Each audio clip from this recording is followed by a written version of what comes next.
Welcome back to my channel, Life Between Words. I'm Katie. Today I wanted to do a review of the book Voices in the Ocean by Susan Casey. I have always had a fascination and love for dolphins.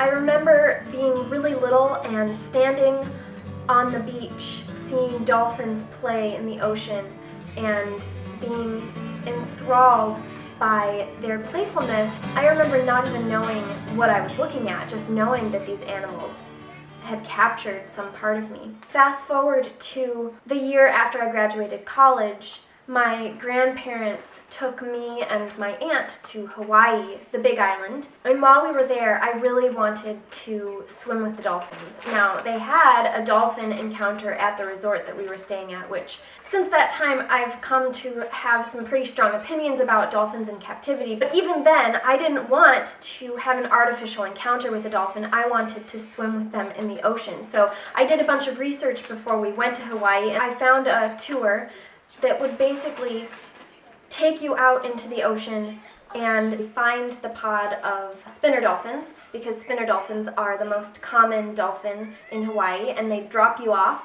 and then you'd snorkel along and the dolphins would swim under you or around you, and there were like 600 dolphins in the pod. And you weren't allowed to touch the dolphins or really interact with them unless they wanted to come and interact with you. And it was very exciting, and there were a couple dolphins that came right up next to me and were super curious about me. It doesn't feel like you're looking at something when you look into a dolphin's eyes. It feels like you're looking at someone.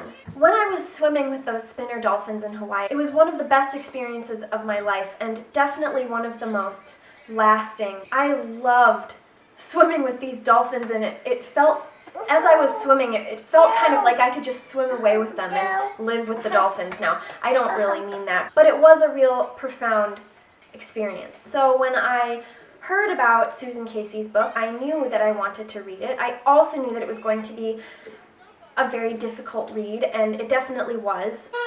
This is the first review that I will have done for a book just by itself. I just need to get so much off my chest about this book. It's sort of consumed me. Immediately after finishing this book, I went out and rented The Cove off of Amazon, and I watched Blackfish on Netflix, and I did a bunch of research on the internet just to sort of help organize my thoughts. I don't feel resolved, but yeah, this book was just so thought-provoking, and I needed to talk about it with you, so here we go.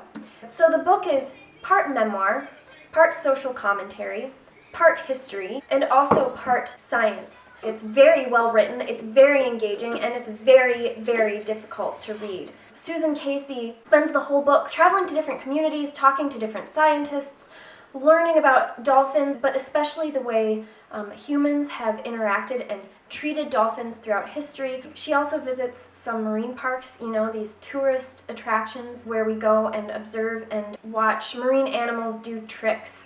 And you can't read this book and come away thinking that marine parks are really doing any service for the dolphins and whales that they say that they love. One of the things that Susan Casey does so well in this book is establish that cetaceans, which basically means toothed whales, are incredibly intelligent. So I'm just going to read a couple passages because it really illustrates better than I can articulate the intelligence of dolphins. Despite the vast differences between our two species, possibly the most startling thing about dolphins is how inexplicably they resemble us. It's like dolphins and whales are living in these massive multicultural undersea societies. Really, the closest analogy we have for it would be ourselves. That was her talking to a marine biologist named Hal Whitehead.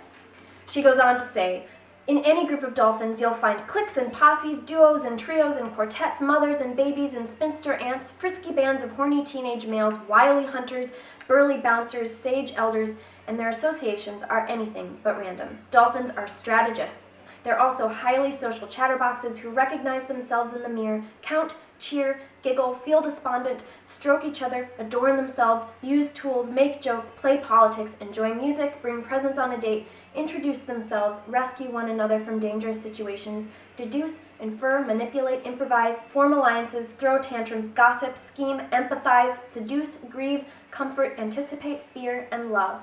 just like us. At one point in the book, she goes and talks to a really well-known and renowned cetacean researcher named Lori Marino, who's done a lot of research about dolphin brains. There's so much to talk about in terms of how a dolphin brain works and how it compares to a human brain.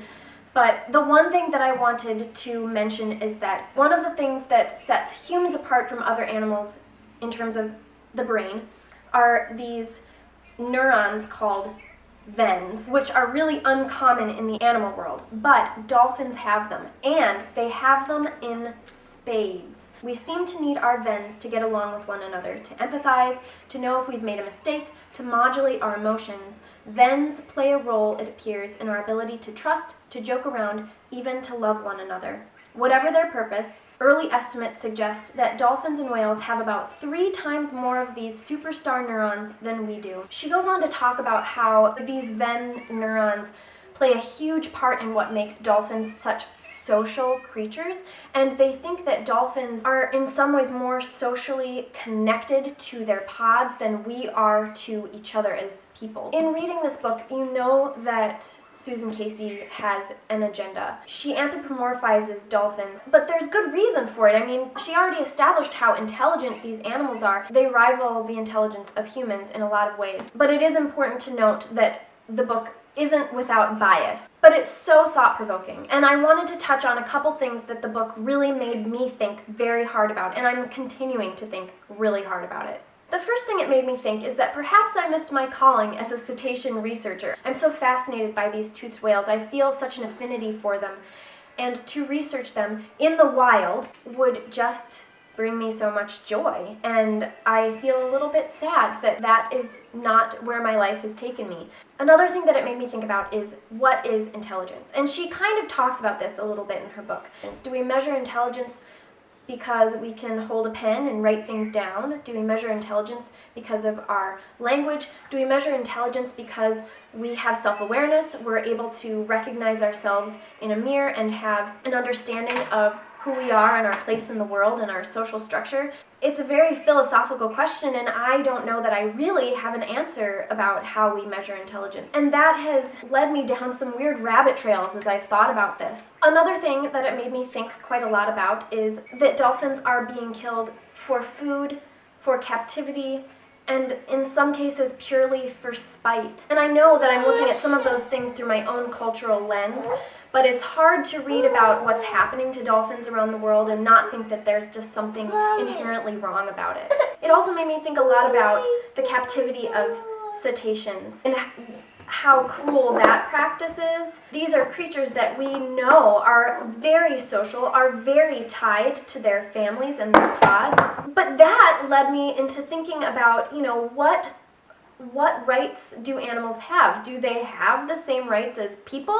These are such hard philosophical, ethical questions that I'm just not sure I have an answer for. When it comes to dolphins and cetaceans, it's really easy for me to say they should be given their freedom. They should be living in the oceans with their families. We shouldn't be separating them. We shouldn't be putting them in captivity. We shouldn't be killing them for whatever reason. Dolphins are they're a wild animal. They're a part of a delicate ecosystem, and when we mess with populations of dolphins, how is that affecting the environment? I know that I'm going off on all sorts of rabbit trails about what this book made me think about and where that has led me. I wanted to touch on that because the book really does make you ponder all of these very philosophical questions. You come away from the book wanting to learn so much more about the world of cetaceans, about your role in the world, in the environment, how you affect things, and what you really think about your place in the world and your role and how you contribute to all of these different things that you don't seem to have any connection with, but really you do.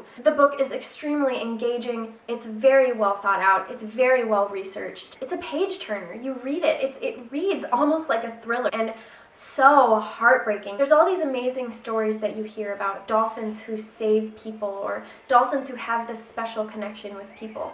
And then you come across these places where dolphins are just being slaughtered, and you think, why would these dolphins be curious about humans at all? Why would they want to have any interaction with us? Why would they continue to be friendly to us when we more often than not treat them so terribly? it just really, really breaks my heart. So that was my experience reading Voices in the Ocean. It was a fantastic book. I highly, highly recommend picking it up. It makes you want to become someone that just goes and shouts from the rooftops, "Save the whales! Save the whales!"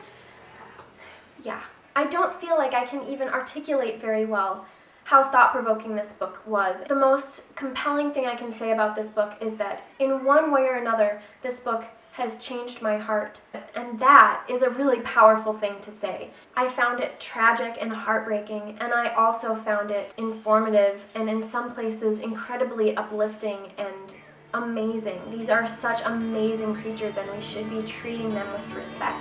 With that said, I'm so glad that you bared with me through this kind of mumble-jumble of a review. I'm very sorry. This is the first review I've given, and I think it's just going to turn out to be a mess. We'll see when I edit it, but right now it feels like this is just a bunch of like random little thoughts about this book.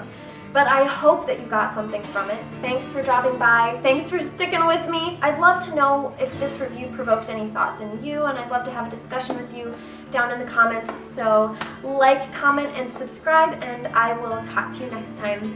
Bye! Can you talk about your killer whale? What is this? Well, I think I can. What is that? I teach grandma. You see the camera? What's this though? The whale. It's a whale. What does the whale do? See. Does the whale swim? Fox, hey, does the whale swim?